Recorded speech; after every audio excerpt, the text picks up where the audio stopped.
গল্পটি আরও ভালোভাবে উপভোগ করার জন্য হেডফোন ব্যবহার করুন।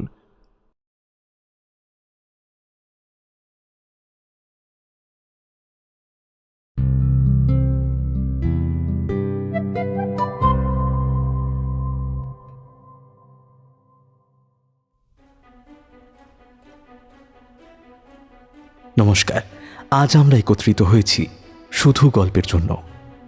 আপনারা যদি এখনও শুধু গল্পের জন্যকে সাবস্ক্রাইব করে না থাকেন তাহলে শিগগির করে ফেলুন, আসছে নতুন নতুন চমক।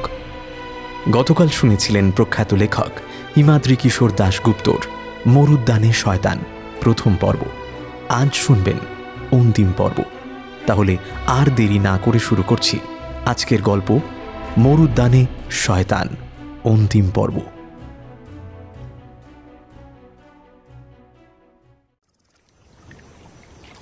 রাতে ঘুম আসতে দেরি হয়েছিল বলে এদিন একটু দেরিতেই সুদীপ্তর ঘুম ভাঙল। আর তারপরেই সুদীপ্তর মনে পড়ে গেল গত রাতের ঘটনাটার কথা। কি হলো তারপর? আব্দুল কি বাইরে বেরিয়েছিল? সে কি ধরতে পেরেছিল লোকটাকে? এসব ভাবতে ভাবতে তার দরজাতে টোকা পড়ল। আব্দুল এসে হাজির হলো প্রাতরাশ নিয়ে।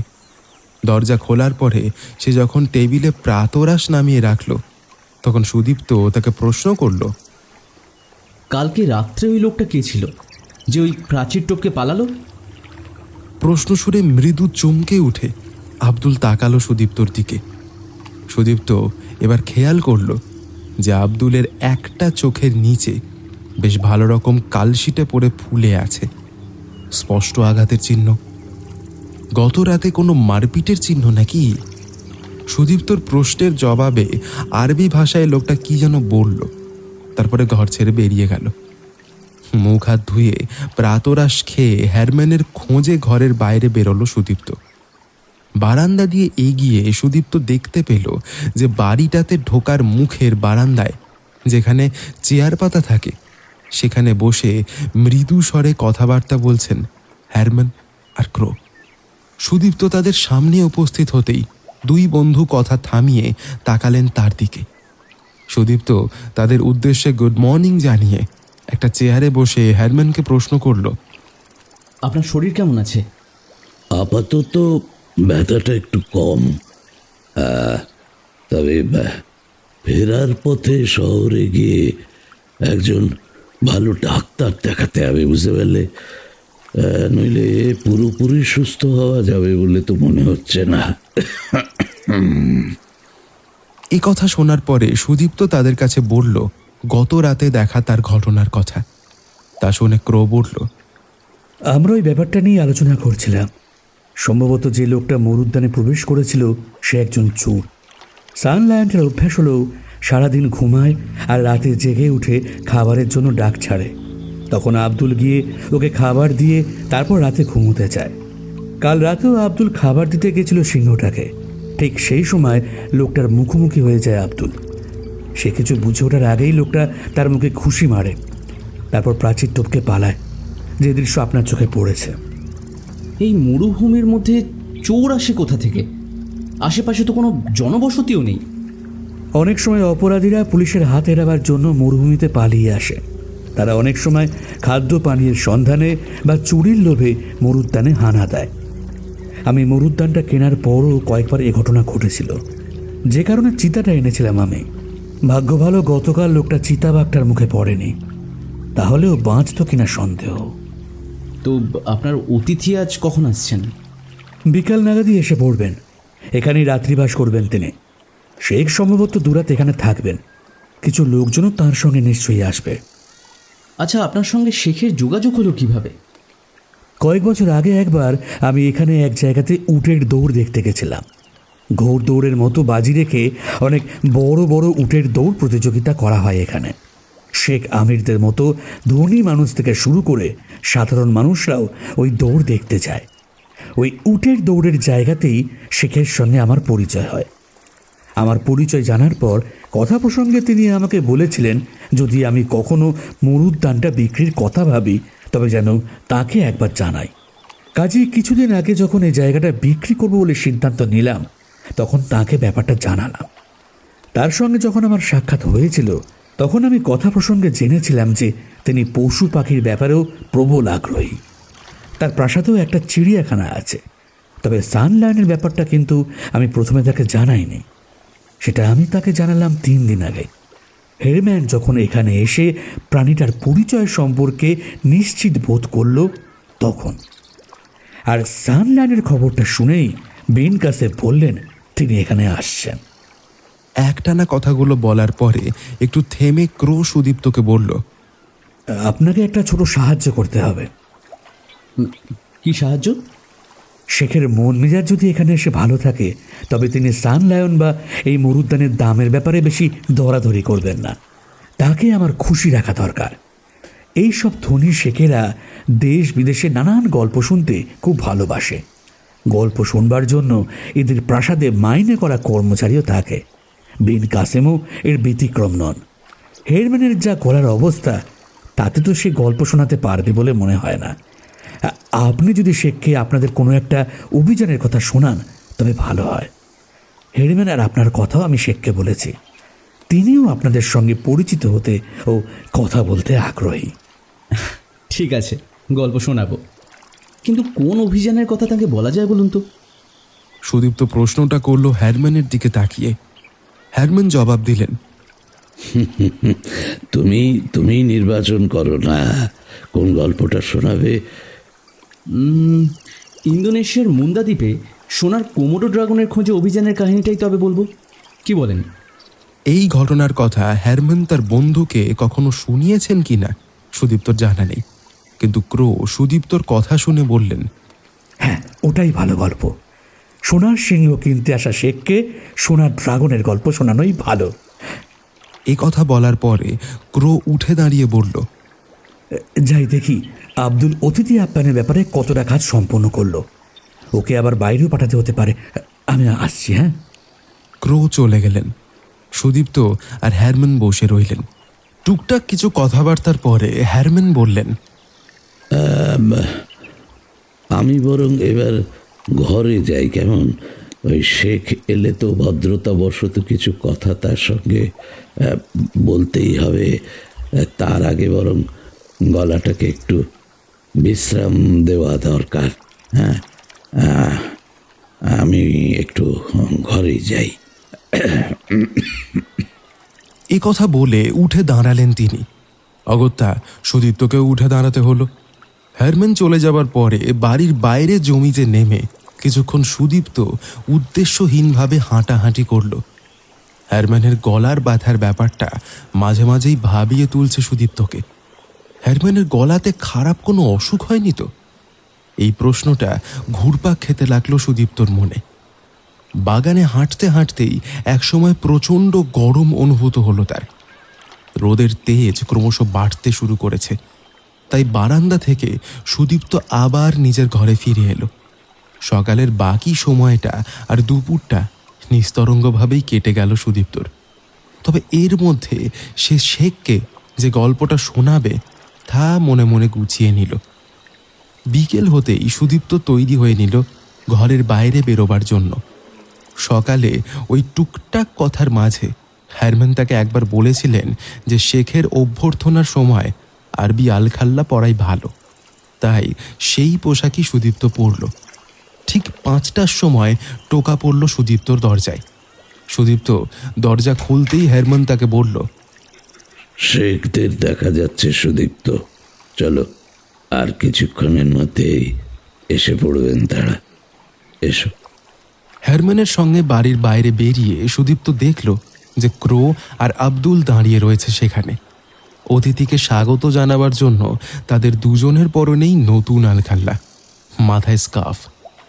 সুদীপ্ত তাদের কাছে গিয়ে দাঁড়াতেই ক্রো আঙুল তুলে দেখালেন মরুদ্যান থেকে কিছু দূরে সেই উঁচু টিলাটার দিকে। তার ঢাল বেয়ে নেমে চলেছে সার সার উট, পিঠে তাদের সওয়ারি। মরুদ্যানের কাছে এসে পড়েছেন শেখ। শেষ উটটা যখন ঢাল বেয়ে নিচে নেমে পড়ল তখন ক্রো বললেন, এবার বাইরে বেরোনো যাক। সবাই মিলে এরপরে এগোনো হলো গেটের দিকে। আব্দুল মরুদ্যানের গেটটা সম্পূর্ণ খুলে দিল। শেখকে স্বাগত জানাবার জন্য হ্যারম্যান আর সুদীপ্তকে নিয়ে গেটের বাইরে এসে দাঁড়ালেন ক্রো। ক্রমশ মরুদ্যানের দিকে এগিয়ে আসতে লাগলো সেই উটের কাফেলা। সুদীপ্ত গুনে দেখল মোট 7টা উট আছে। দেখতে দেখতে মরুদ্যানে হাজির হয়ে গেলেন আরব শেখ বেন কাসেম। তিনি মাঝবয়সী একজন লোক, পরনে ধপধপে সাদা পোশাক, কোমরবন্ধে সোনালি খাপে বাঁধা বাঁকানো ছুরি। কালো শ্বশ্রুমণ্ডিত শুভ্র মুখমণ্ডলে ফুটে আছে সম্ভ্রান্ত ভাব। মাথার স্কার্ফের ফিতেগুলো সোনার তৈরি। বিকালের আলোতে শেখের হাতের হীরক অঙ্গুলিগুলো ঝিলিক দিচ্ছে। এসব দেখে উটের পিঠে বসে থাকা শেখকে চিনতে ভুল হলো না সুদীপ্তর। শেখের দুপাশে 2টো উটে বসে রয়েছে শেখের 2টো দেহরক্ষী। স্বয়ংক্রিয় রাইফেল ঝুলছে তাদের পিঠ থেকে। শেখ আর তার দেহরক্ষীদের পেছনে রয়েছে শেখের ভৃত্যরা। শেখের রক্ষী ও ভৃত্যদের মুখ স্কার্ফ দিয়ে ঢাকা। শেখ তার উট থেকে নামতে নামতে ক্রো আর সুদীপ্তদের নিয়ে হাজির হলেন তার সামনে। ক্রো শেখের সঙ্গে সৌজন্যমূলক সম্ভাষণ বিনিময় করার পরে হারম্যান আর সুদীপ্তর সঙ্গে বেন কাসেমের পরিচয় করিয়ে দিয়ে বললেন, এই হলেন আমার বন্ধু, বিখ্যাত প্রাণী বিশারদ ও ক্রিপ্টোজোলজিস্ট হেরম্যান ও তার ভারতীয় বন্ধু সুদীপ্ত। হারম্যান আর সুদীপ্ত শেখের সঙ্গে করমর্দন করার পরে শেখ বেন কাসেম হারম্যানকে বললেন, আপনার কথা শোনার পর ইন্টারনেট ঘেটে আমি আপনার সম্পর্কে অনেক তথ্য সংগ্রহ করেছি। আমি যে কারণে এখানে এসেছি সে ব্যাপারে আপনার উপস্থিতি আর বক্তব্য আমার কাছে বেশ গুরুত্বপূর্ণ। আশা করি আপনি আমাকে সাহায্য করবেন। অবশ্যই, আমার পক্ষে আপনাকে যতটুকু সাহায্য করা দরকার নিশ্চয়ই তা করব। সুদীপ্ত শেখের কথা শুনে অনুমান করল যে ওই সান লায়নের ব্যাপারেই হারম্যানের বক্তব্য শুনতে চান শেখ। শেখের ভৃত্যরা কিন্তু উটগুলোকে মরুদ্যানের ভেতরে ঢোকালো না। উটের পিঠের থেকে মালপত্র নামিয়ে ফেলল তারা। সেসবের মধ্যে রয়েছে বড় বড় কয়েকটা চামড়ার স্যুটকেসও। ক্রো এর পরে শেখকে মরুদ্যানের ভেতরে পদার্পণ করার জন্য অনুরোধ জানালেন। দেহরক্ষী 2জন আর 2জন ভৃত্যকে নিয়ে মরুদ্যানের ভেতরে প্রবেশ করলেন বেন কাসেম। 2জন ভৃত্য শেখ আর সুদীপ্তর পেছনে পেছনে সেই ঢাউ সুটকেসগুলো বহন করে নিয়ে চলল, আর শেখের বাকি 2 ভৃত্য গেটের বাইরে রয়ে গেল তাদের উটগুলো দেখাশোনা করবার জন্য। মরুদ্যানের চারদিকে তাকাতে তাকাতে সুদীপ্তর সঙ্গে বাড়িটার দিকে এগোতে এগোতে শেখ বললেন, বাহ, বেশ ভালোই লাগছে জায়গাটা। আমাদেরও একটা পারিবারিক মরুদ্যান আছে, কিন্তু ব্যক্তিগতভাবে এমন একটা মরুদ্যানই কিনতে আগ্রহী আমি। আমি ব্যাপারটা জানি বলেই তো মরুদ্যানটা বিক্রি করার সিদ্ধান্ত নেবার পরই আপনাকেই জানালাম। বাড়ির ভেতরে প্রবেশ করার আগে হঠাৎই চিতাবাঘের খাঁচার সামনে থমকে দাঁড়িয়ে পড়লেন শেখ। তারপরে চিতাটার দিকে তাকিয়ে জানতে চাইলেন, এই লেপারটা আপনি কোত্থেকে জোগাড় করেছেন?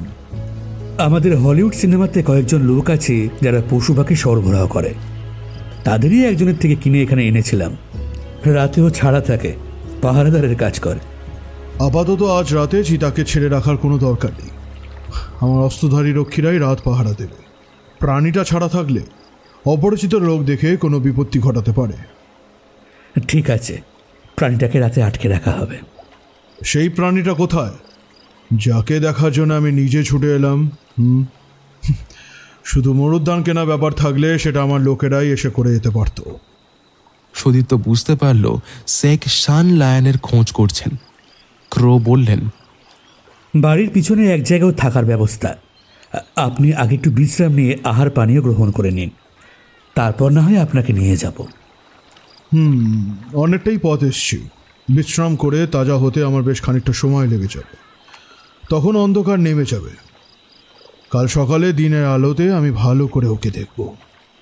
আজ সন্ধ্যাটা বরং আমি আপনাদের সঙ্গে গল্প করেই কাটাবো। আচ্ছা, বেশ, তাই ভালো। তাড়াহুড়োর তো কিছু নেই, আপনার যেমন ইচ্ছা তেমনই হবে।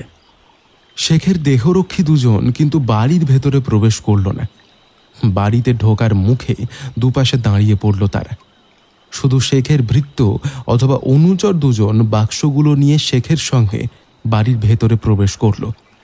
বাড়ির যে অংশে সুদীপ্ত, হারম্যান বা মরুদ্যানের মালিকের জায়গা হয় তার বিপরীত দিকে কয়েকটা ঘরে শেখ আর তার সঙ্গীদের থাকার বন্দোবস্ত করা হয়েছে।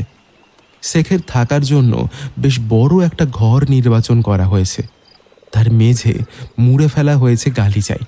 সুদৃশ্য খাট ও আসবাবপত্রে সাজানো হয়েছে ঘরটা। টেবিলে রাখা আছে নানাবিধ ফল, খাদ্যদ্রব্য ও পানীয়।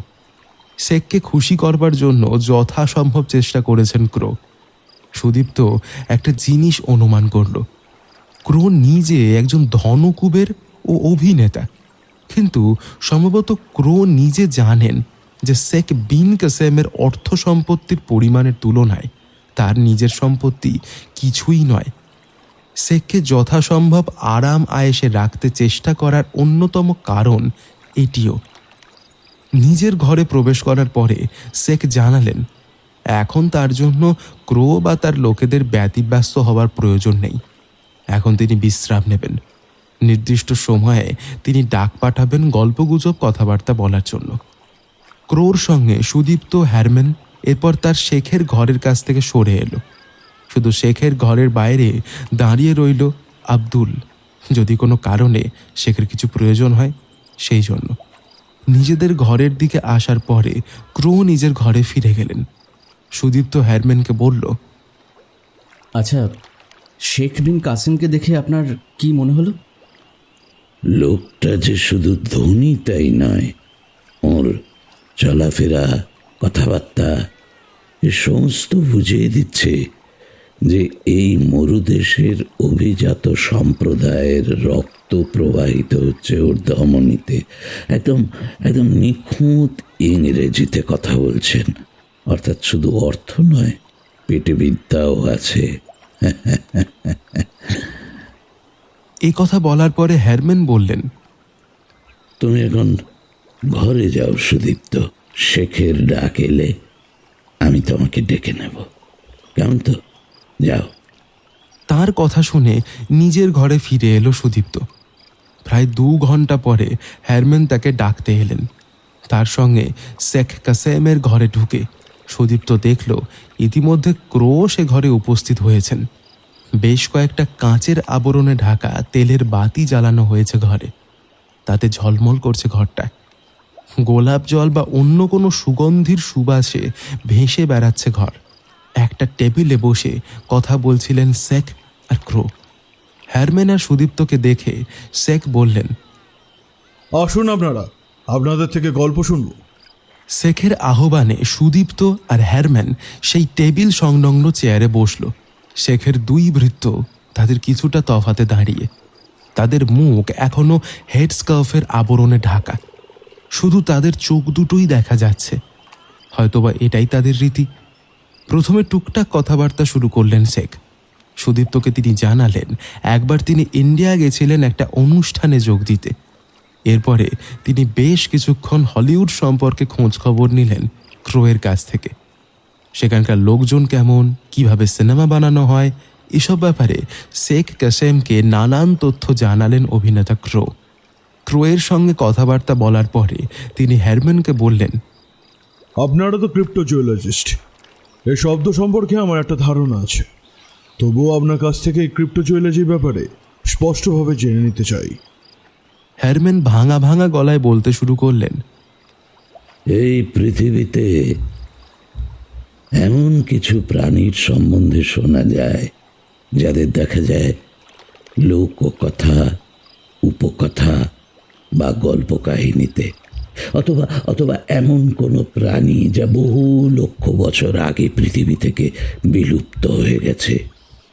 যদিও কেউ কেউ দাবি করে থাকেন যে এই সব প্রাণীকে তারা দেখেছেন, কিন্তু বিজ্ঞানী মহল যতক্ষণ না এসব প্রাণীকে চাক্ষুষ করেন ততক্ষণ তাদের অস্তিত্বকে তারা স্বীকার করেন না। এ সমস্ত গল্পকথা, রূপকথা বা পৃথিবীর বুক থেকে হারিয়ে যাওয়া প্রাণীকেই বলা হয় ক্রিপ্টিড। ইয়েস, ক্রিপ্টিড। মাদাগাস্কারের মানুষ খেকো গাছ, সমুদ্রের দানব অক্টোপাস, বা এই যেমন হিমালয়ের তুষার মানব বা ইয়েতি, আমেরিকার বিগফুট, আপনাদের ওই সিনবাদ নাবিকের গল্পের বিশাল বক পাখি অথবা মরু ক্রিপ্টোলজিস্টদের মতে যে সমস্ত কাজ হচ্ছে এদের নিয়ে গবেষণা করা ও এদের উপজাতিদের মুখে শোনা সান লায়ন বা গোল্ডেন লায়ন। বেশ কয়েকটা এ ধরনের প্রাণীর অস্তিত্ব কিন্তু ইতিমধ্যে প্রমাণ করে ফেলেছেন জীববিজ্ঞানী আর ক্রিপ্টোলজিস্টরা। এবার পুরো ব্যাপারটা স্পষ্ট হলো আমার কাছে। আচ্ছা, আপনারা তো দুজনে পৃথিবীর বহু দেশ ঘুরে বেরিয়েছেন এসব প্রাণীর খোঁজে, তাই না? হ্যাঁ, পৃথিবীর নানান প্রান্তে পাহাড়, সমুদ্র, জঙ্গল সর্বত্রই আমরা ঘুরে বেড়াই ক্রিপ্টিডের খোঁজে। রোমাঞ্চকর সব অভিযান। আপনি চাইলে আমার বন্ধু তেমনই এক অভিযানের কাহিনী শোনানোর জন্য প্রস্তুত হয়ে আছেন। কথাটা শুনেই শেখ উৎফুল্লভাবে বলে উঠলেন, বাহ, তাহলে তো ভালোই হয়। আমি গল্প শুনতে খুব ভালোবাসি। শিগার ধরিয়ে আমেজ করে গল্পটা শুনি। এই কথা বলার পরেই ঘরের মধ্যে রাখা বিরাট একটা চামড়ার সুটকেস দেখিয়ে তিনি তার ভৃত্যকে বললেন, ওটা এখানে আনো। ওটার মধ্যে আমার সিগারের প্যাকেট আর লাইটার রেখেছি। শেখ কাশেমের নির্দেশ পালন করে তার অনুচর সেই ঢাউ সুটকেসটা সুদীপ্তদের টেবিলের সামনে রাখল। শেখ সুটকেসটা খুলতেই সবার চোখ আটকে গেল তার ভেতরে। সুটকেসের ভেতরে থরে থরে সাজানো আছে সোনার বাট আর মার্কিন ডলারের বান্ডেল। কোনো মানুষের কাছে একসঙ্গে এত সোনা আর টাকা ইতিপূর্বে দেখেনি সুদীপ্ত। সম্ভবত বেশ কয়েক কোটি মার্কিন ডলারের সম্পদ আছে এই বিরাট সুটকেসটার মধ্যে। শেখ ধীরে সুস্থে বাক্সের ভেতরে থাকা একটা পকেট থেকে সিগারেটের প্যাকেট ও সোনালি রঙের লাইটার বের করলেন। তার লাইটারটাও সম্ভবত সোনার হবে। কাজ মেটবার পরে তিনি আবার বাক্সটা বন্ধ করে দিলেন। তার ভৃত্য টেবিলের ওপরে থাকা সুটকেসটা উঠিয়ে নিয়ে রেখে দিল নির্দিষ্ট স্থানে। শেখ সিগার ধরিয়ে আয়েশ করে টান দিয়ে সুদীপ্তকে বললেন, হ্যাঁ, এবার গল্পটা বলুন। তার কথা শুনে সুদীপ্ত শুরু করলো তাদের সোনার ড্রাগনের খোঁজে অভিযানের কাহিনী।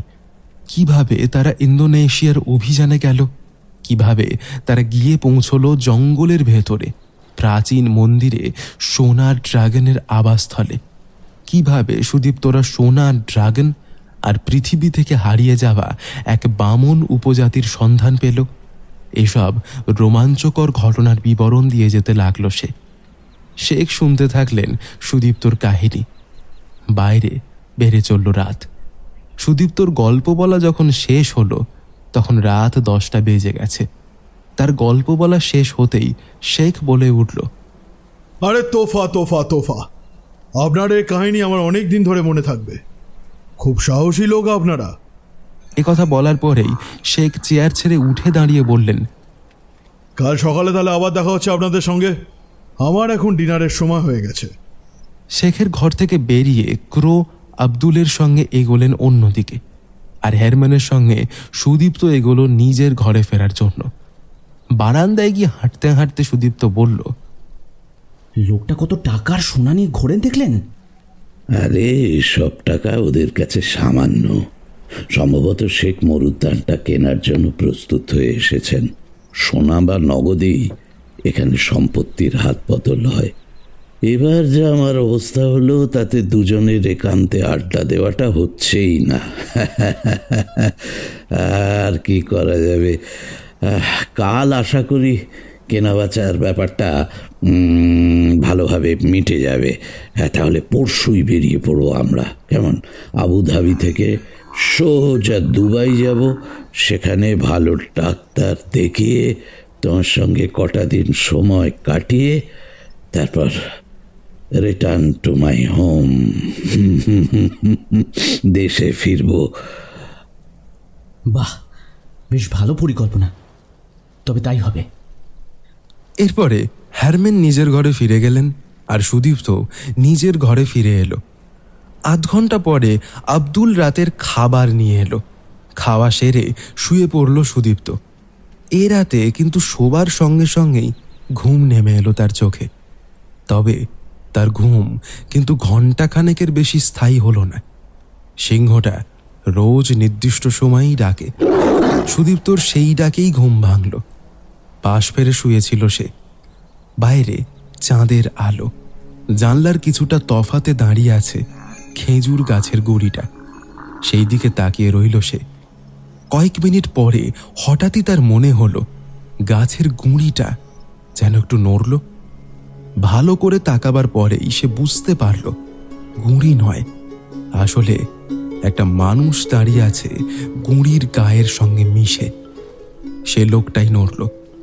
সুদীপ্তর মনে হলো লোকটা যেন তার ঘরের ভেতরেই দেখবার চেষ্টা করছে। কেও গত রাতেও সেই চোরটা আবার মরুদ্যানে ঢোকেনি তো? কথাটা মনে হতেই বিছানা থেকে নেমে জানলার দিকে এগোলো সে। আর ঠিক সেই মুহূর্তেই সেই লোকটা গাছের গুঁড়ির আড়াল থেকে বেরিয়ে নিমেষের মধ্যে যেন অদৃশ্য হয়ে গেল অন্য কোথাও। এই লোকটার পরনেও আরবি পোশাক ছিল, মাথা স্কার্ফ, মুখ দিয়ে ঢাকা। সুদীপ্ত জানলার সামনে দাঁড়িয়ে বাইরে উঁকি ঝুঁকি দেওয়ার চেষ্টা করতে লাগলো লোকটাকে দেখায়, কিন্তু আর সে দেখতে পেল না। তবে সে আব্দুলকে দেখল। সম্ভবত সিংহটাকে খাবার খাইয়ে ফিরল সে। সুদীপ্ত এরপর আবার বিছানায় ফিরে যায়। সকাল 8টা নাগাদ প্রাতরাশ সেরে ঘর থেকে বেরিয়ে সুদীপ্ত বারান্দার বিপরীত দিকে শেখের ঘরের কাছে পৌঁছতেই দেখতে পেল তার ঘরের দরজার সামনে ক্রো আর হ্যারম্যান দাঁড়িয়ে আছে, সঙ্গে আব্দুলও। তাদেরকে সুদীপ্ত গুড মর্নিং জানাবার পরে হ্যারম্যান সুদীপ্তকে প্রশ্ন করলেন, কে? হ্যাঁ, ঘুম কেমন হলো? হ্যারম্যানের ভাঙা গলা একদিনও ঠিক হয়নি। সুদীপ্ত বলল, হ্যাঁ, ভালো। এরপরে সে গত রাতেই লোকটার কথা জানাতে যাচ্ছিল হ্যারম্যানকে, কিন্তু তার আগেই দরজা খুলে গেল। বাইরে বেরিয়ে এলেন শেখ। বাইরে দাঁড়ানো ক্রো, হ্যারম্যান আর সুদীপ্ত সঙ্গে তিনি প্রভাতী সম্ভাষণ বিনিময়ের পরে বললেন, চলুন, এবার আমি যাকে দেখার জন্য আমি এখানে এসেছি তার কাছে যাওয়া যাক। হ্যাঁ, চলুন। শেখকে নিয়ে বাড়ির বাইরে বেরিয়ে এলো তারা। শেখ কাসেমের অস্ত্রধারী দেহরক্ষী দুজন কাছেই দাঁড়িয়েছিল। সুদীপ্তদের সঙ্গে বাইরে বেরিয়ে শেখ এগোতেই তারাও সুদীপ্তদের অনুসরণ করল। বাড়ির পেছন দিকে পশু পাখিদের ঘরগুলোর সামনে পৌঁছে গেল সকলে। খাঁচাগুলো দেখতে দেখতে শেখ বললেন, মরুদ্যানটা যদি আমি কিনি তবে পশু পাখির সংখ্যা আরও বাড়বে। সাধারণ পশু পাখির খাঁচাগুলো শেখকে দেখানোর পরে সুদীপ্তরা তাকে নিয়ে উপস্থিত হলো সান লায়নের ঘরের সামনে। পর্দাটার সামনে এসে দাঁড়াতেই ভেতর দিকে একটা চকচক শব্দ কানে এলো। ক্রোর ইঙ্গিতে আব্দুল দড়ি ঠেলে পর্দাটা সরিয়ে দিল। আলো ছড়িয়ে পড়ল গারদের ভেতরে। ঘরটার কোণে একটা বেশ বড় চৌবাচ্চা আছে, তার মধ্যে মুখ ডুবিয়ে জল খাচ্ছিল প্রাণীটা। তার শব্দ এটাই। ঘরে আলো ঢুকতেই মুখ তুলে তাকালো প্রাণীটা। কি আশ্চর্য সুন্দর জানোয়ার, যেমন বিশাল তেমন সুন্দর। শেখও বিমোহিতভাবে চেয়ে রইলেন প্রাণীটার দিকে। কয়েক মুহূর্ত নির্বাকভাবেই কেটে গেল। ক্রো এর পরে সিংহটার উদ্দেশ্যে আয় আয় আয় বলে ডাক শুরু করলেন। ধীরে ধীরে এগিয়ে এলো বিশাল প্রাণীটা। তারপরে সে মাথা ঘষতে লাগলো জাল বসানো গারদের গায়ে। প্রাণীটার সোনালি কেশর আর দেহ থেকে যেন হলদে আগুন ঝিলিক দিচ্ছে। সত্যি যেন প্রাণীটা সান লায়ন অথবা সোনার সিংহ। ক্রোয়ের পর জালের ফাঁক দিয়ে হাত ঢুকিয়ে প্রাণীটার মাথায় চুলকে দিলেন। একদম কাছ থেকে দেখে সুদীপ্ত এবার জিনিসটা খেয়াল করল। প্রাণীটার কপালে ছিটছিট কতকগুলো কালো রঙের ফুলকি রয়েছে। শেখ বিস্ময়ের স্বরে বললেন, আমি এমন জন্তু আগে কখনো দেখিনি। শুধু গল্পের বইয়ে এমন সিংহের কথা পড়েছি বা গল্প শুনেছি। এ কথা বলার পরেই শেখ ক্রোয়ের কাছে জানতে চাইলেন সিংহটা তিনি কোথা থেকে সংগ্রহ করেছেন। ক্রো এ ব্যাপারে সুদীপ্তকে যে কাহিনী শুনিয়েছিলেন সেই কাহিনী বিবৃত করলেন শেখকেও। সিংহটা গারদের কাছ থেকে সরে গিয়ে শুয়ে পড়ল ঘরের এক কোণে। শেখ বেইন কাসেম এরপরে বেশ কিছুক্ষণ সিংহটার দিকে তাকিয়ে থাকার পরে বললেন, মিস্টার হেয়ারম্যান, আপনি নিশ্চিত তো যে এই প্রাণীটাই আমাদের গল্প কথায় বর্ণিত সেই শান লায়ন? আপনি পণ্ডিত মানুষ, এইসব ব্যাপারে আপনি বিশেষজ্ঞ। আপনার বক্তব্যের ওপর কিন্তু আমার সিদ্ধান্ত নির্ভর করছে। আমি নিশ্চিত যে এই প্রাণীটাই আরব উপকথার সেই সান লায়ন। এর গায়ের রঙের জন্য অনেক কাহিনীতে একে সোনার সিংহ বলা হয়েছে। এর মধ্যে কোনো ধোঁকা নেই তো? দ্বিতীয়বার প্রশ্ন সুরে হেয়ারম্যান এবার একটু আহত কণ্ঠে বললেন, হোয়াট ডু ইউ মিন? দেখুন মিস্টার বিন কাশেম, ক্রো আর আপনার মধ্যে প্রাণীটা কেনা বেচার ব্যাপারে আমার কোনো স্বার্থ নেই। ওয়েল, আমার নিজস্ব ভাবনা চিন্তা ও কাজের ব্যাপারে আই এম 100% অনেস্ট, একদম সৎ। নইলে নিজের পয়সা খরচা করে এই সব প্রাণীর সন্ধানে জীবনের ঝুঁকি নিয়ে সারা পৃথিবীটা ঘুরে বেড়াতাম না। জার্মানির অথবা পৃথিবীর যে কোনো শহরে আরাম আয়েশ করে জীবন কাটিয়ে দেওয়ার ক্ষমতা আমার আছে। ইয়েস, ক্রোকে আমি আপনার কাছে প্রাণীটা বিক্রি করার প্রস্তাব রাখতে বলেছি, কারণ আমি চাই যে প্রাণীটা ওর স্বাভাবিক বাসস্থান অর্থাৎ মরু অঞ্চলেই থাকুক। আমার সার্টিফিকেটের উপর ভিত্তি করে ক্রো কিন্তু ইউরোপ আমেরিকার যে কোনো মাল্টিমিলিয়নিয়ারের কাছেও প্রাণীটা বিক্রি করতে পারে। সিংহটাকে দেখে নিশ্চয়ই বুঝতে পারছেন যে ওকে কেনার লোকের কিন্তু অভাব হবে না। হ্যাঁ, আই এম ভেরি সরি যে আপনাকে এভাবে এই কথাগুলো বললাম, সেজন্য মার্জনা করবেন আমাকে।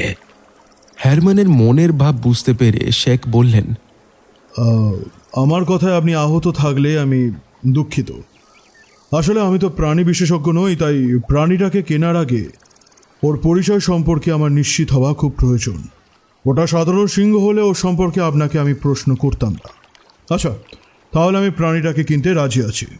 মিস্টার ক্রো, আপনি এই শান লায়ন আর এই মরুদ্যানের জন্য কি দাম ঠিক করেছেন বলুন। ক্রো যেন এই প্রশ্নের জন্য প্রস্তুত হয়েই ছিলেন। তিনি জবাব দিলেন, সিংহটার দাম আমি ধরেছি $1 মিলিয়ন। আর $1 মিলিয়ন আমাকে দিতে হবে এই মরুদ্যানের জন্য। আমার কেনা দামে আমি মরুদ্যানটা অন্য পশু পাখি জিনিসপত্র সমেত তুলে দেবো আপনার হাতে। সুদীপ্ত হিসাব করে দেখল যে ভারতীয় মুদ্রাতে প্রায় 8 কোটি টাকা দাম ধার্য করা হয়েছে সিংহটার, আর একই দাম মরুদ্যানটারও। প্রস্তাব শুনে একটু ভেবে নিয়ে শেখ বিন কাসেম বললেন, যদিও দামটা একটু বেশি বললেন, তবু আমি তাই দেবো। টাকা আমার সঙ্গেই আছে। আমি আজ এখানে থাকবো, কাল আমি আপনাকে আবুধাবি নিয়ে যাব বিক্রয়পত্র করার জন্য। বিক্রির পর আপনি যদি এখানে কটা দিন থাকতে চান তাহলে যাওয়ার আগেই টাকাটা আমি আপনার হাতে তুলে দেবো।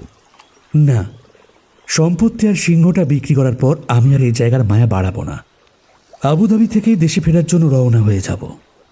হ্যাঁ, ঠিকই করবে তুমি। শুধু শুধু এ জায়গার মায়া বাড়িয়ে মনকে কষ্ট দিয়ে আর লাভ নেই। আর আমি এবং সুদীপ্ত কালকে তোমাদের সঙ্গে বেরিয়ে আবুধাবি হয়ে দুবাইয়ের দিকে রওনা হয়ে যাব। কথাবার্তা চূড়ান্ত হয়ে গেল। সুদীপ্ত এইসব কথা শুনে একটা জিনিস বুঝতে পারল যে ওই $2 মিলিয়ন শেখ বিন কাসেমের কাছে কোনো ব্যাপারই নয়। নইলে তিনি এত সহজে ক্রোর দাবি মতো টাকা দিতে রাজি হতেন না।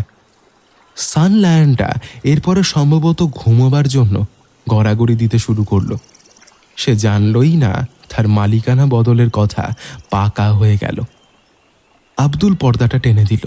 সে জায়গা থেকে সরে আসার পরেই শেখ কিছুক্ষণ ধরে বাড়ির চারপাশটা আর মরুদ্যানটা ভালো করে দেখে নিলেন। সান লায়নের ব্যাপারটায় তিনি বেশ খুশি হয়েছেন বলে মনে হলো, কারণ ঘুরতে ঘুরতে তিনি কথা প্রসঙ্গে একবার বললেন, আমি যদি কোনো দিন আমিরের আসনে বসি তবে এই শান লায়নকেই সরকারি করব।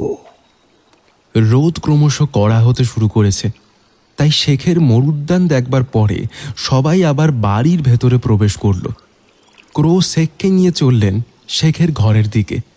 হ্যারম্যান সুদীপ্তকে জানালেন যে শেখের সঙ্গে কথা বলার পরে তার গলাটা আবার ব্যথা করছে, তাই তিনি ঘরে যাচ্ছেন গার্গল করার জন্য। হ্যারম্যান তার ঘরে চলে যাওয়ার পরে সুদীপ্ত তার নিজের ঘরে ফিরে গেল। বেলা বাড়তে লাগলো। ঘরে একলা বসে থাকতে থাকতে সুদীপ্তর ভালো লাগছিল না। হঠাৎ তার মনে হলো গত রাতের লোকটার কথা একবার হ্যারম্যানকে জানিয়ে রাখা দরকার। শেখের সামনে কথাটা তার বলা হয়নি। কথাটা হ্যারম্যানকে জানানোর জন্য ঘর থেকে বেরিয়ে হ্যারম্যানের ঘরে যেদিকে সেদিকে এগোলো সে। ইতিপূর্বে তার ঘরে যায়নি সুদীপ্ত। হ্যারম্যান তার ঘরের অবস্থান যেখানে বলেছিলেন সেখানে পৌঁছে সুদীপ্ত ঘরগুলোর দিকে তাকাতে লাগলো হ্যারম্যান কোন ঘরে আছে তা বোঝবার জন্য। হঠাৎই একটা ঘরের ভেতর থেকে অস্পষ্ট কথাবার্তার শব্দ শুনতে পেল সে। ঘরের দরজার পাল্লা দুটো সামান্য একটু ফাঁক করা। সেটা হ্যারম্যানের ঘর বলে মনে করে সে দরজার কাছে গিয়ে তার উপস্থিতির কথা হ্যারম্যানকে জানাতে যাচ্ছিল। ঠিক তখনই সে শুনতে পেল সেই ঘরের ভেতরে ক্রোয়ের কণ্ঠস্বর। ক্রো কাউকে বললেন, $2 মিলিয়ন থেকে অনেক বেশি পরিমাণ টাকা আছে শেখের সুটকেসে। অন্য সুটকেসেও টাকা বুঝাই থাকতে পারে, সেগুলোই বা তাকে ফিরিয়ে নিয়ে যেতে দেব কেন? কথাটা কানে যেতেই সুদীপ্ত থমকে দাঁড়িয়ে পড়ল। যার উদ্দেশ্যে ক্রো কথাটা বলল সে বলল, তাহলে কি আমি আমার লোকজনকে খবর দেব? হ্যাঁ, দাও, তাতে তোমারও ভাগ্য খুলবে। তুমি এখনই রওনা হয়ে যাও। সুদীপ্ত এরপরে অনুমান করল যে ক্রো যার সাথে কথা বলছে সে হয়তো এবারে বাইরে বেরোবে, তাই সে দরজার কাছ থেকে কিছুটা সরে এলো। সুদীপ্তর অনুমান সত্যি হলো। দরজা খুলে বাইরে বেরিয়ে এলেন ক্রো আর আব্দুল, অর্থাৎ আব্দুলের সঙ্গেই কথা বলছিলেন ক্রো। সুদীপ্তকে দেখে থমকে দাঁড়িয়ে পড়ল তারা। তাদের দুজনকে কিছু বুঝতে না দিয়ে সুদীপ্ত ক্রোকে প্রশ্ন করল, বলছি হেয়ারম্যানের ঘর কোনটা বলুন তো? ক্রো পাশের ঘরটা দেখিয়ে সুদীপ্তকে প্রথমে বললেন, এই তো এই ঘরটা। তারপরে সে ঘরে থাকা হ্যারম্যানের উদ্দেশ্যে বলল, হেয়ারম্যান, তোমার বন্ধু এসেছেন। হ্যারম্যানকে হাঁক দিয়ে ক্রো আব্দুলকে নিয়ে রওনা হলেন অন্যদিকে। কয়েক মুহূর্তের মধ্যে দরজা খুললেন হ্যারম্যান। সুদীপ্ত প্রবেশ করল তার ঘরে। ঘরের দরজাটা ভেতর থেকে বন্ধ করে মুখোমুখি বসল সুদীপ্ত আর হ্যারম্যান। ক্রো আর আব্দুলের অদ্ভুত কথোপকথনের কথা তখনও তার কানে বাজছে। হ্যারম্যানকে সে প্রথমে প্রশ্ন করল, আপনার গলার অবস্থা এখন কেমন? ওই একই রকম, গার্গল বা সেঁক দিলে কিছু সময়ের জন্য কমছে, তারপর আবার বাড়ছে। আপনাকে একটা কথা বলতে এলাম। গত রাত্রে একটা লোক আমার ঘরের জানলার পাশে খেজুর গাছটার সামনে দাঁড়িয়ে আমাদের ঘরের ভেতরটা দেখার চেষ্টা করছিল। ঠিক যখন সানলাইনটা ডাকলো তখনকার ঘটনা। আমি জানলার কাছে যেতেই মুখ ঢাকা লোকটা কোথায় যেন অদৃশ্য হয়ে গেল। কথাটা শুনে হ্যারম্যান একটু গম্ভীর হয়ে কি যেন ভাবলেন। তারপরে বললেন, পরশু রাতের চোরটা দ্বিতীয়বার এ বাড়িতে ফিরে আসবে বলে মনে হয় না, কারণ সে চিতাটাকে পাহাড়াতে থাকতে দেখেছিল। এক হতে পারে শেখের সঙ্গে আসা কোনো লোক তোমার জানালার পাশে গিয়ে দাঁড়িয়েছিল, অথবা অন্য কোনো ব্যক্তি মরুদ্যানে প্রবেশ করেছিল। কিন্তু যাই হোক না কেন, ঘটনাটা কিন্তু সন্দেহজনক। আমি কথাটা ক্রোকে জানিয়ে রাখছি। শেখের সুটকেসে অতগুলো টাকা আছে, যদিও তার নিরাপত্তারক্ষীরা আছে, তবুও ক্রোয়ের তরফ থেকেও বাড়তি সাবধানতা অবলম্বন করা ভালো। জানিয়ে রাখছি আমি ক্রোকে। হ্যারম্যানের কথার পরে সুদীপ্ত একটু ইতস্তত করে বলল, দেখুন, আরও একটা ব্যাপার আমার আপনাকে জানানোর আছে। আপনার বন্ধু ও তার ভৃত্যের কথা আমার কাছে যেন সন্দেহজনক লাগছে। সন্দেহজনক এর মানে? সুদীপ্তর প্রশ্নের জবাবে কিছুক্ষণ আগে শোনা ক্রো আর আব্দুলের অদ্ভুত কথোপকথন হ্যারম্যানকে ব্যক্ত করল। কিন্তু হ্যারম্যান তার কথা শুনে হেসে ফেলে বলল,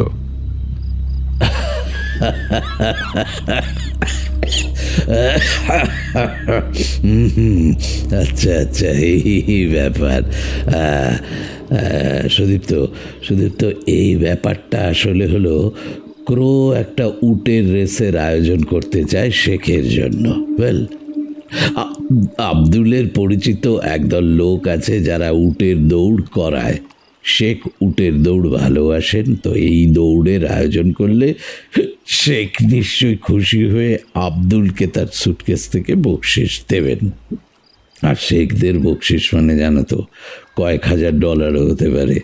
আর ক্রোর নিজেরও ইচ্ছে আছে যে শেখ কাশেমের সঙ্গে উটের দৌড়ে বাজি ধরার। ক্রো আমাকে তার পরিকল্পনার কথা জানিয়েছে, শেখকেও জানিয়েছে। অবভিয়াসলি শেখ কাশেমও ব্যাপারটাতে বেশ উৎসাহিত। তো ক্রো আর আব্দুল ওই ব্যাপারটা নিয়েই আলোচনা করছিল, নাথিং এলস। আব্দুল সেই উটের দৌড় যারা করে, হ্যাঁ, ওই তাদেরকে ডেকে আনতে গেল। Nothing suspicious. তা উটের রেস কখন হবে? রাতে চাঁদ ওঠার পর। শুনেছি চাঁদের আলোতে উটের রেস খুব উত্তেজক দৃশ্য হয়।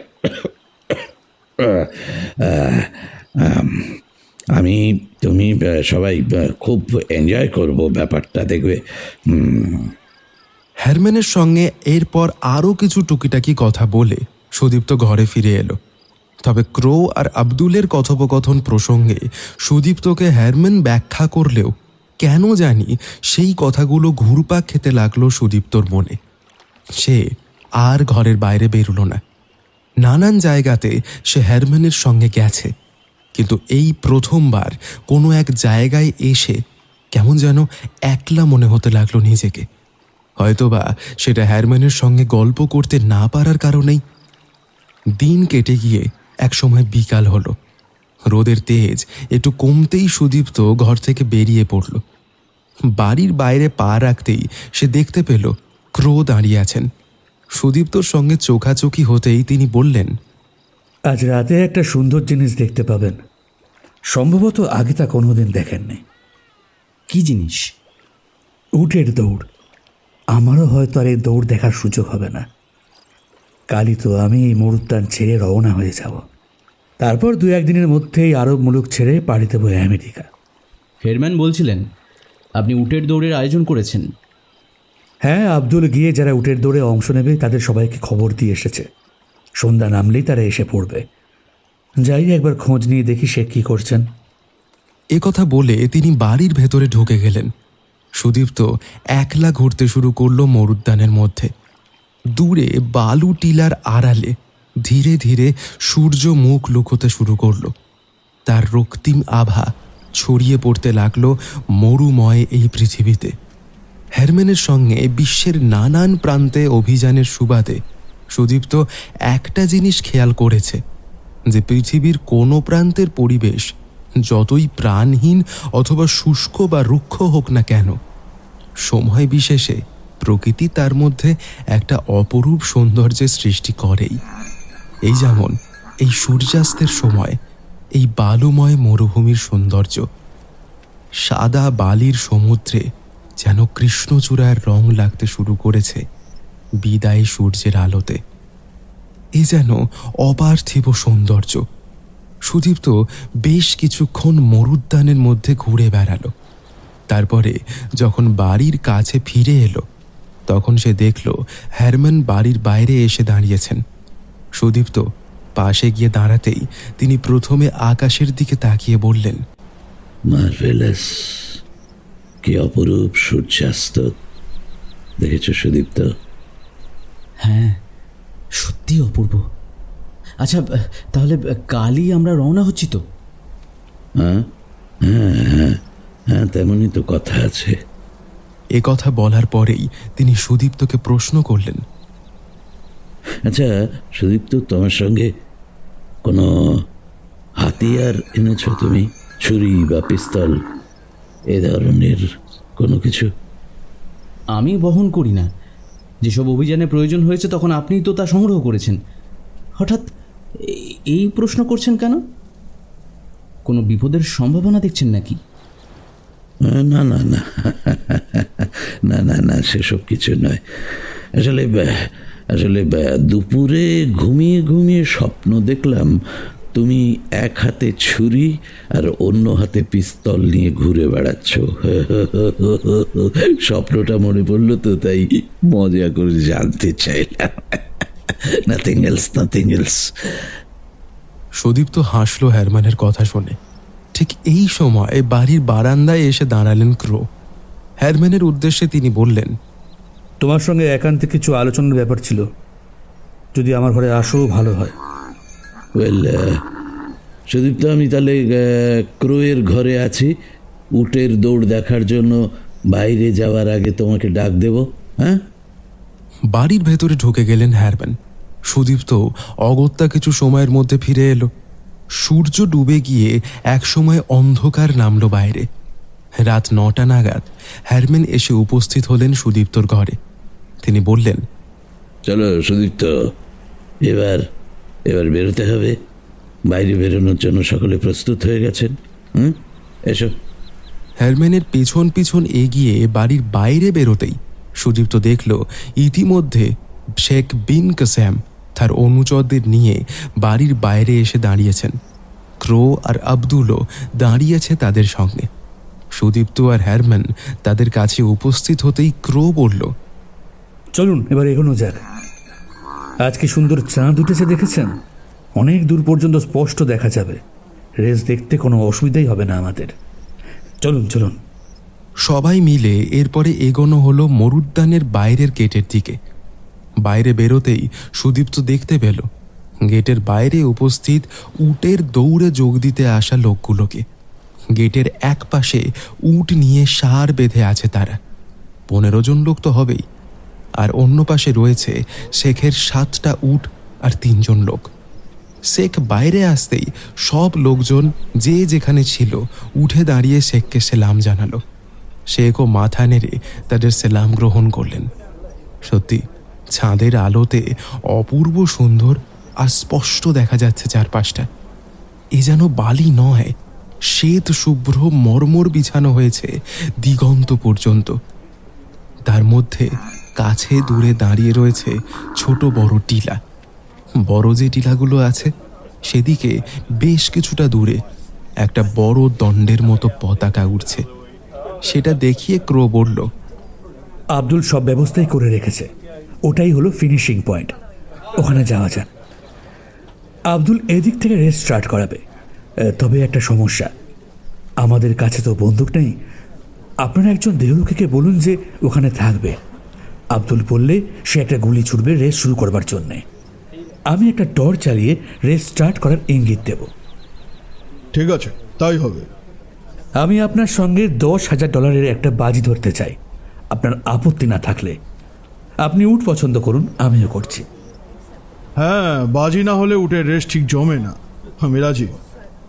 উট চালকেরা এরপরে উটগুলোর পিঠে উঠে তাদের দাঁড় করালো। বাজির জন্য শেখ আর ক্রো কয়েকটা উট পছন্দ করলেন। শেখের পছন্দের উটের পায়ে সাদা রিবন আর ক্রোয়ের পছন্দ করা উটের পায়ে কালো রিবন বেঁধে তাদের চিহ্নিত করে দিল আব্দুল।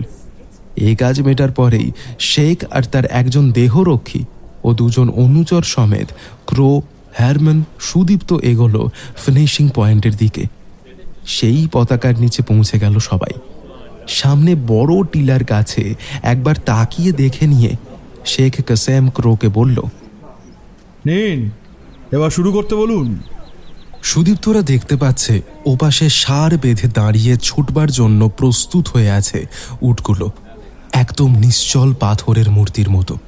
শেখের কথা শুনে ক্রো পকেট থেকে টর্চ বার করে জ্বালিয়ে কয়েকবার সেটা নাড়ালেন ওদিকে দাঁড়িয়ে থাকা আব্দুলের উদ্দেশ্যে। কয়েক মুহূর্তের নিস্তব্ধতা, তারপরেই একটা গুলির শব্দ শোনা গেল। সঙ্গে সঙ্গে উটগুলো ছুটতে শুরু করলো। এ এক অদ্ভুত দৃশ্য। চাঁদের আলোতে ঝড়ের মতো ছুটে আসছে উটগুলো। তাদের সওয়ারিরা মাঝে মাঝে লাফিয়ে উঠছে উটের পিঠ ছেড়ে। উটগুলোর পায়ের আঘাতে বালির ঝড় উঠছে তাদের চারপাশ ঘিরে। দেখতে না দেখতে উটগুলো সুদীপ্তদের কাছে পৌঁছে গেল। সুদীপ্ত খেয়াল করলো প্রথম যে উটটা তাদের পাশ দিয়ে পতাকাটা অতিক্রম করে গেল তার গায়ে সাদা রিবন বাঁধা, অর্থাৎ বাজি জিতলেন শেখ। আর শেখও সেটা নিজে খেয়াল করে আরবিতে উল্লাস প্রকাশ করে কি যেন একটা বললেন। গতিময়তার জন্য সব উটগুলোই একে একে পতাকা অতিক্রম করে টিলাটার কাছে চলে গেল। তারপরে ফিরে এসে বৃত্তাকারে দাঁড়িয়ে পড়ল সুদীপ্তদের ঘিরে। শেখ বললেন, আমি সব কটা উটকেই পুরস্কৃত করব। বেশ লাগলো দৌড়। হ্যাঁ, চলুন চলুন ফেরা যাক। ক্রো এবারে আপনাকে আপনার প্রাপ্য প্রদান করবে। চলুন। মরুদ্যানে ফেরার জন্য হাঁটতে শুরু করলো সকলে, তাদের চারপাশে ঘিরে উট চালকেরা। কিন্তু কিছুটা হাঁটার পরেই একটা অদ্ভুত ঘটনা ঘটল। একজন লোক হঠাৎ উটের পিঠ থেকে প্রথমে আচমকা লাফ দিল শেখের দেহরক্ষীর ওপরে। মাটিতে পড়ে গেল দেহরক্ষী, আর এরপরেই শেখ আর সুদীপ্তর ওপরেও উট থেকে ঝাঁপ দিল কয়েকজন। মাটিতে পড়ে গেল সুদীপ্তরাও। যারা তাদের ধরেছে তাদের কবল থেকে নিজেকে মুক্ত করার জন্য আপ্রাণ চেষ্টা করতে লাগলো সুদীপ্ত। সেই অবস্থাতে সুদীপ্ত দেখল কিছুটা তফাতে দাঁড়িয়ে আছেন হ্যারম্যান আর ক্রো। তারা সাহায্যে এগিয়ে না এসে অন্য লোকগুলোর সঙ্গে সুদীপ্তর লড়াই দেখছে। তারা কি কিংকর্তব্য বিমূঢ় হয়ে পড়েছেন? আর এরপরেই একটা ঘটনা ঘটল। শেখের রক্ষী তখন সুদীপ্তর মতোই চেষ্টা চালিয়ে যাচ্ছিল উট চালকদের নাকপাশ থেকে নিজেকে মুক্ত করার জন্য। লোকগুলো চেষ্টা চালাচ্ছিল স্বয়ংক্রিয় রাইফেলটা ছিনিয়ে নেওয়ার, আর সেই টানাটানিতেই তার সম্ভবত ট্রিগারে চাপ লেগে গুলি বেরোতে শুরু করলো প্রচণ্ড শব্দ করে। গুলির আঘাতে ছিটকে পড়ল রক্ষীর সঙ্গে জাপটাজাপটি করা লোকজন।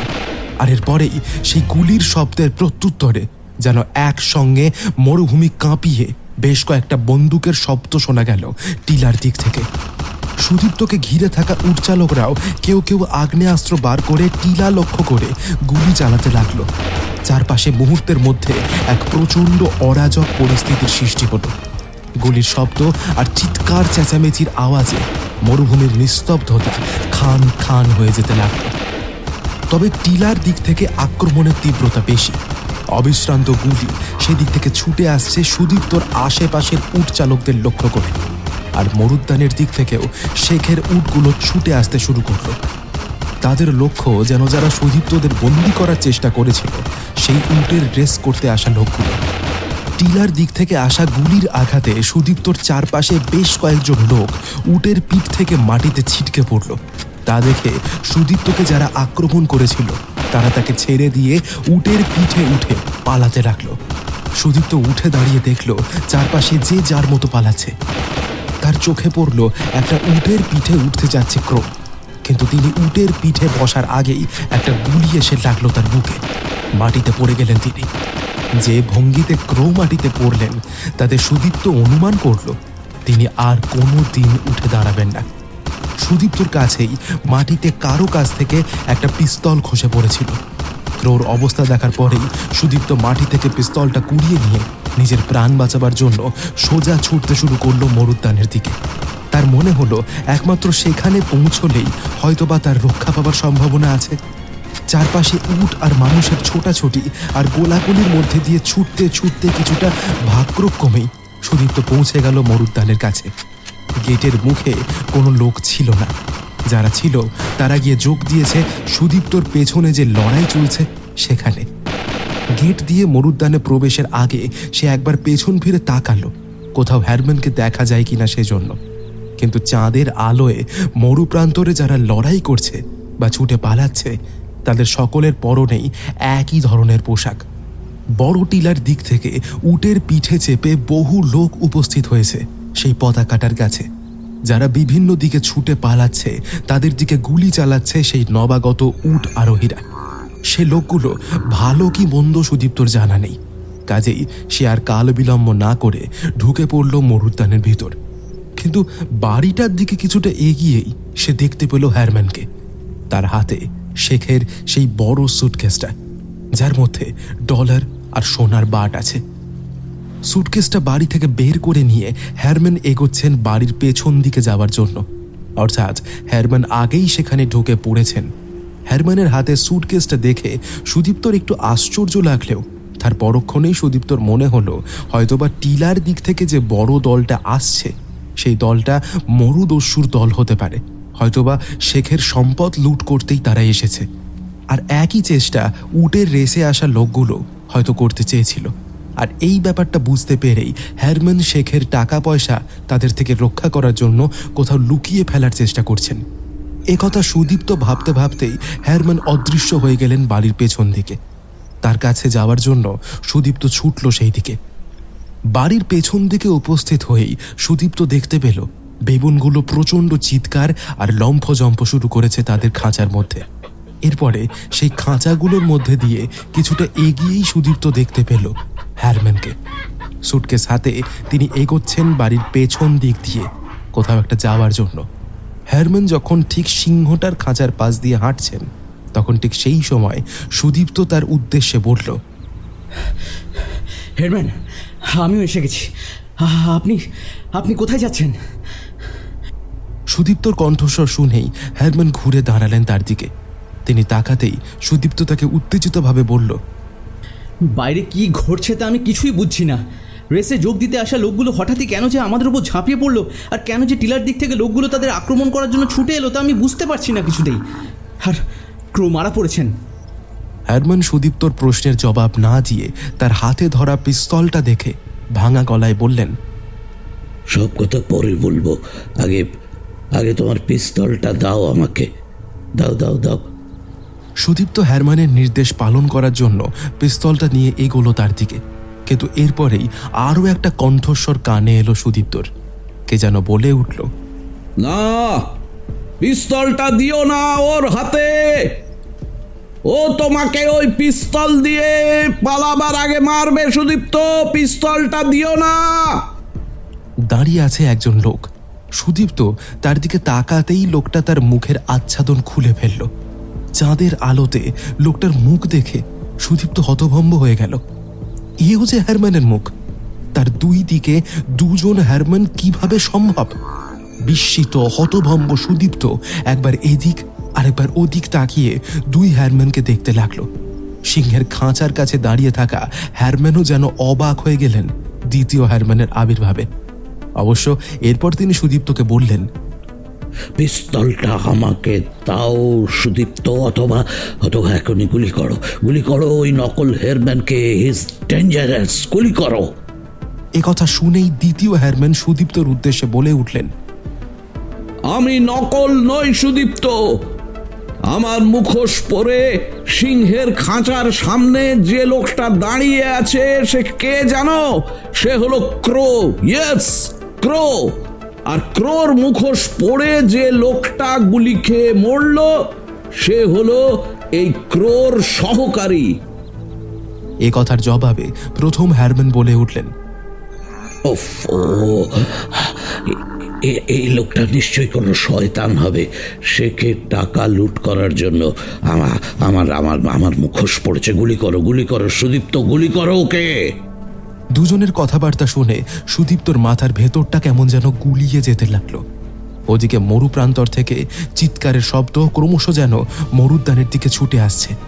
আর বেবুনের দলও তারস্বরে খাঁচার গায়ে ঝাঁপাচ্ছে আর চিৎকার শুরু করেছে। সুদীপ্ত বুঝতে পারছে না কি করা উচিত। হঠাৎ এরপরে দ্বিতীয় হ্যারম্যান বলে উঠলেন, তুমি এমন তিনটে প্রশ্ন জিজ্ঞেস করো যা আমাদের অভিযান সম্পর্কিত, সিক্রেট। যে উত্তর দিতে পারবে আমাদের দুজনের মধ্যে, তুমি বুঝবে যে সেই হলো আসল হেয়ারম্যান। প্রশ্ন করো সুদীপ্ত। এ কথা শুনে প্রথম হ্যারম্যান চিৎকার করে উঠলেন, what's going on, what's going on? এখন কি এসব খেলার সময়? পিস্তলটা আমাকে দাও, দাও সুদীপ্ত, দাও। ওটা আমার দরকার, ওটা আমার দরকার। যারা মরুদ্যানের দিক থেকে আসছে তারা সব মরুদস্যু, আর এই লোকটা ওদেরই কেউ হবে। পিস্তলটা আমাকে দাও সুদীপ্ত। কিন্তু দ্বিতীয় হ্যারম্যানের প্রস্তাব মনে ধরল সুদীপ্ত। কথাটা শুনেই সুদীপ্ত থমকে দাঁড়িয়ে যেখান থেকে কণ্ঠস্বরটা এলো সেই দিকে তাকালো। বেবুনের খাঁচার আড়াল থেকে বাইরে বেরিয়ে খাঁচার সামনে এসে পিস্তলটা মাথার ওপর তুলে ট্রিগার টানল। সে বলে উঠল, আপনাদের মধ্যে যেই হেয়ারম্যান হন না কেন, বলুন তো, আমার সঙ্গে যখন আপনার প্রথম পরিচয় হয় তখন আপনি কিসের সন্ধানে কোন অভিযানে গিয়েছিলেন? দ্বিতীয় হেয়ারম্যান সঙ্গে সঙ্গে জবাব দিলেন, ইয়েতির সন্ধানে আমি হিমালয় অভিযানে গেছিলাম। সেখানেই তোমার সঙ্গে আমার প্রথম দেখা। প্রথম হেয়ারম্যান দ্বিতীয় হেয়ারম্যানের কথা শেষ হবার সঙ্গে সঙ্গে বলে উঠলেন, এভাবে এভাবে এভাবে যে আমাদের প্রথম পরিচয় হয়েছিল সে তো অনেকেই জানে। হ্যাঁ, এ আর নতুন কি? সুদীপ্ত এরপরে একটু কঠিন একটা প্রশ্ন ছুড়ে দিল। বুরুমভিতে সবুজ মানুষের খোঁজে গিয়ে আমরা যে হীরকখণ্ডটা হাতে পেয়েছিলাম সেটা দিয়ে কি করা হয়েছিল? প্রথম হেয়ারম্যান এবারও এই প্রশ্নের জবাব দিতে পারলেন না, কিন্তু বেবুনের খাঁচার সামনে দাঁড়িয়ে থাকা হেয়ারম্যান জবাব দিলেন, ওই হিরেটার নাম ছিল কিং অফ জাঞ্জিবার। বহু রক্তপাত হয়েছিল ওই হিরেটার জন্য। লোভ যাতে আমাদেরও গ্রাস না করে সেজন্য আমি ওই হিরেটাকে টাঙ্গানিকা হ্রদে একটা জলহস্তির খোলা মুখের মধ্যে ছুঁড়ে দিয়েছিলাম। একদম নির্ভুল উত্তর। আর এ যে হুবহু হেয়ারম্যানেরই গলা। প্রথম হেয়ারম্যান এবার কিছুটা ধমকের স্বরেই বললেন, আমি তো কিছুই বুঝতে পারছি না, এসব কি হচ্ছে কি সুদীপ্ত? ডাকাতরা এসে পড়লো বলে গুলি করো লোকটাকে, জাস্ট শুট হিম। কিন্তু সেই কথায় কান না দিয়ে সুদীপ্ত তার শেষ প্রশ্নটা করল তাদের দুজনের উদ্দেশ্যে। ম্যামথের সন্ধানে গিয়ে কি আমরা শেষ পর্যন্ত ম্যামথের দেখা পেয়েছিলাম?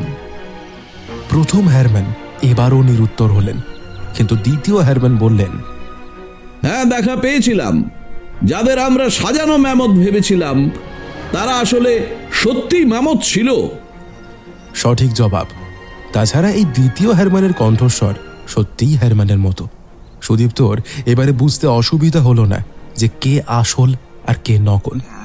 বেবুনের খাঁচার কাছে দাঁড়ানো হেয়ারম্যান নকল হেয়ারম্যানের উদ্দেশ্যে বললেন, ক্রো, পালাবার চেষ্টা করো না, তাহলে মরবে তুমি। শেখের কাছে ক্ষমা প্রার্থনা করলে তুমি হয়তো বেঁচে গেলেও যেতে পারো। ক্রো। ঠিক সেই সময় খাঁচার ভেতর থেকে সিংহটা ডেকে উঠল। তার খিদে পেয়েছে। ভাঙা গলা নয়, অন্য একটা কণ্ঠস্বর এবার বেরিয়ে এলো সেই নকল হেয়ারম্যানের গলা থেকে। তিনি বললেন, আমি নই, মরবে তোমরা, আমি সে ব্যবস্থা করছি। এই কথা বলে তিনি এক ছুটে এগিয়ে সিংহটার দরজা খুলে দিলেন। সঙ্গে সঙ্গে চাঁদের আলোতে খাঁচার বাইরে বেরিয়ে পড়ল বিরাট সিংহটা। সে একবার তার মালিককে শুঁকল। নকল হেয়ারম্যান বা ক্রো মুখ দিয়ে একটা শব্দ করলেন সিংহটার দিকে।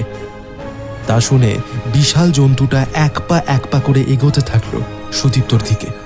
সিংহটাকে দেখে কান ফাটানো চিৎকার শুরু করেছে বেবুনের দল।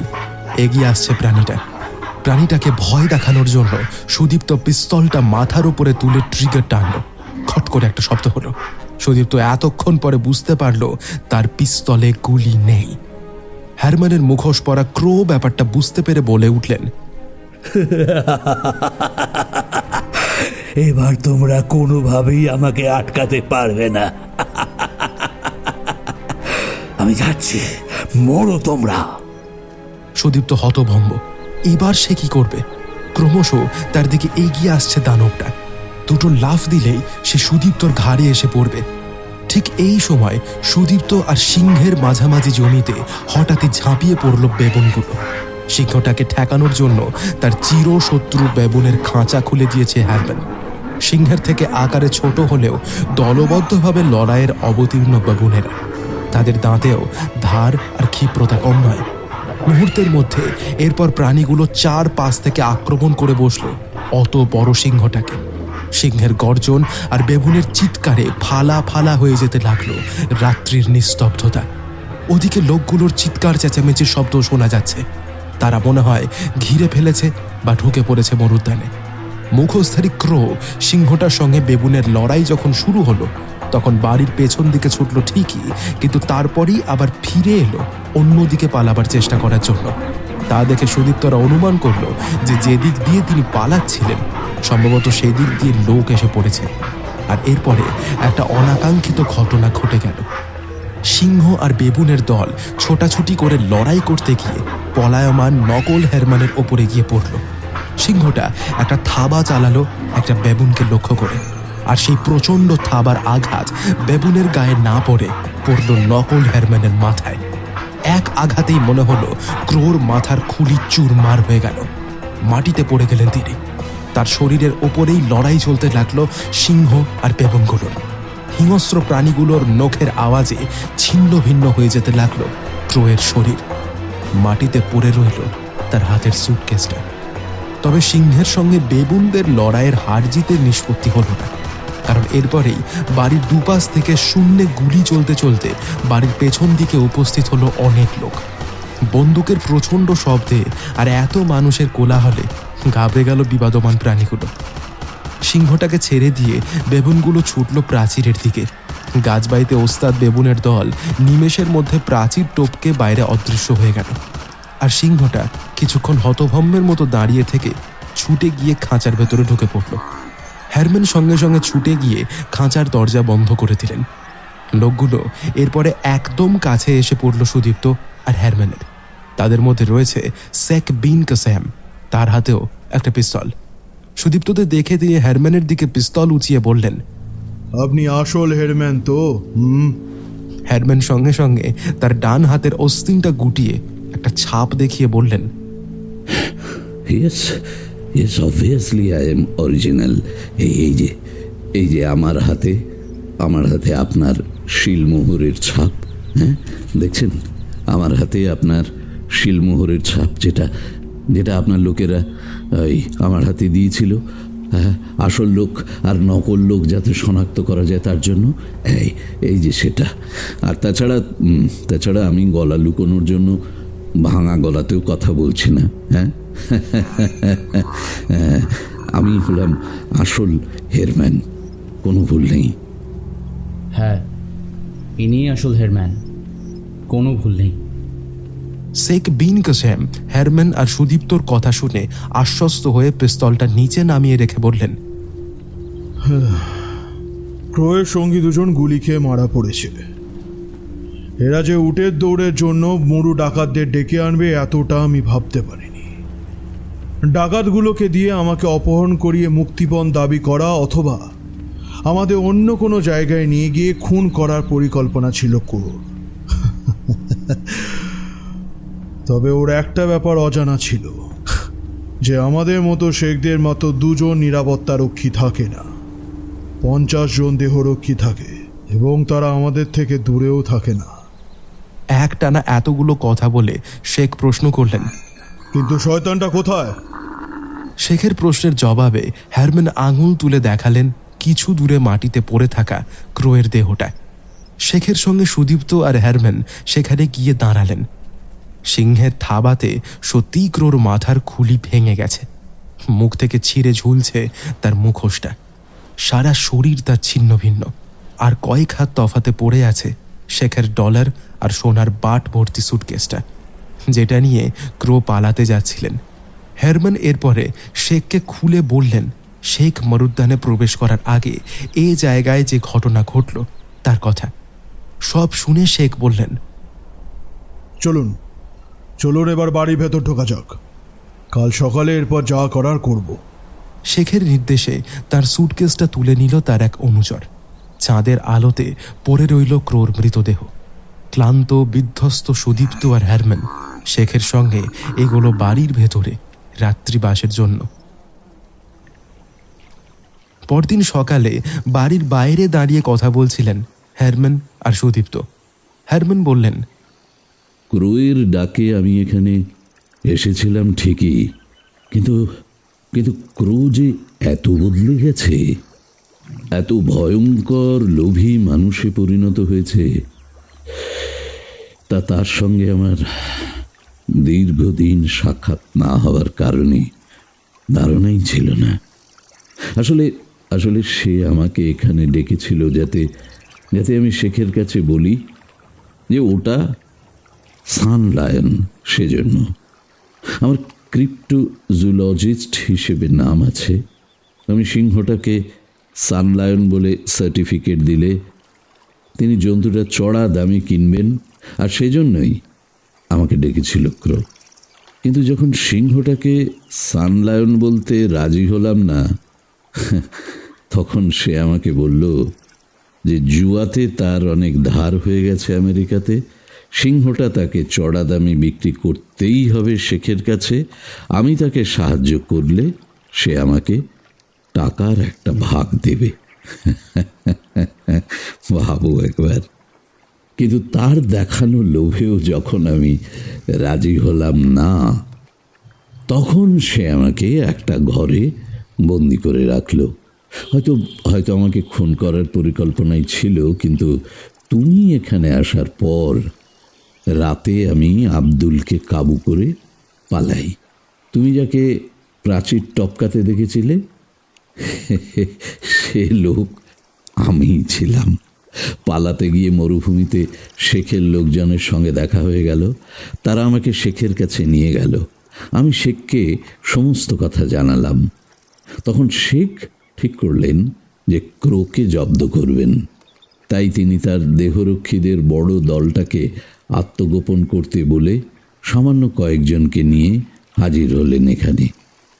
তার সঙ্গে উট চালক হিসেবে আমিও এখানে হাজির হলাম। গতকাল রাতে আমি তোমার ঘরের জানলার সামনে দাঁড়িয়েছিলাম। মুখে ফেটটি বাঁধা থাকাতে তুমি আমাকে চিনতে পারোনি। শেখের সঙ্গে আমার কথা হয়েছিল, আজ আমি আত্মপ্রকাশ করে ক্রোর সামনে শেখের কাছে তার স্বরূপ উন্মোচন করব। কিন্তু তার আগেই কালকের ঘটনাটা ঘটে গেল। নিজের কৃতকর্মের শাস্তি পেল ক্রো। একটানা এতগুলো কথা বলে থামলেন হেরম্যান। সুদীপ্ত বলল, ক্রো যে অভিনেতা হিসেবে দক্ষ তাতে কোনো সন্দেহ নেই, শুধু গলাটা নকল করতে পারবে না বলে সে গলা ভাঙার ধাপ্পা দিচ্ছিল। কিন্তু এত দ্রুত সে তার ও আপনার মুখোশটা কিভাবে বানিয়ে ফেলল? আমার ধারণা সে আগেই মুখোশ দুটো বানিয়ে বিকল্প পথ খোলা রেখেছিল। আমি যদি তার কথায় রাজি না হই, তবে সে নিজেকে হেরম্যান সাজিয়ে আর তার সঙ্গীকে ক্রো সাজিয়ে শেখকে ধোঁকা দেবে সেজন্য। আর সেই কাজটাই করছিল সে। কিন্তু অতি লোভের কারণে তার শেষ রক্ষা আর হলো না।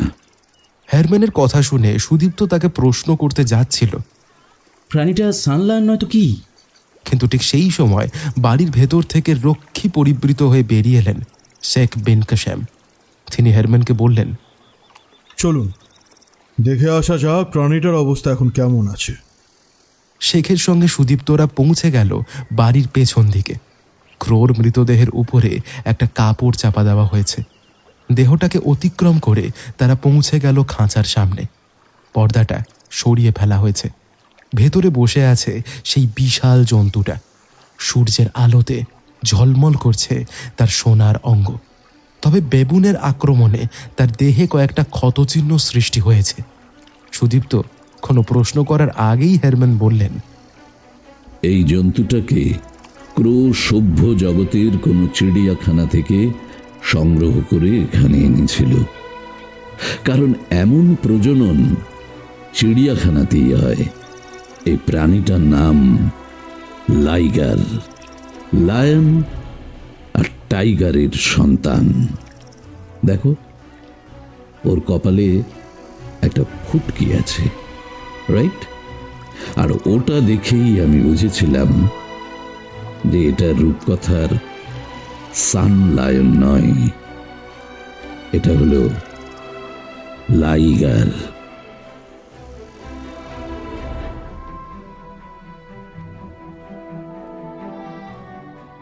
শেষ হলো আজকের গল্প মরুদ্যানের শয়তান অন্তিম পর্ব। গল্প পাঠে Asanjan, Herman Debashis Sengupta, Sudipta Suman, Sheikh bin Kasem Riddhi, Marlin Crow Sourav Saha, Abdul Bipul. পরিচালনা ও আবহ সৃষ্টিতে বিপুল। নাট্যরূপ Subhankar. Poster artist Divine Comedy. গল্পের সূত্রধার আমি কৌশিক। ফিরে আসবো আরও একটি অভিনব গল্প নিয়ে। তাই কান রাখুন শুধু গল্পের জন্য ইউটিউব চ্যানেলে। ধন্যবাদ। শুভরাত্রি।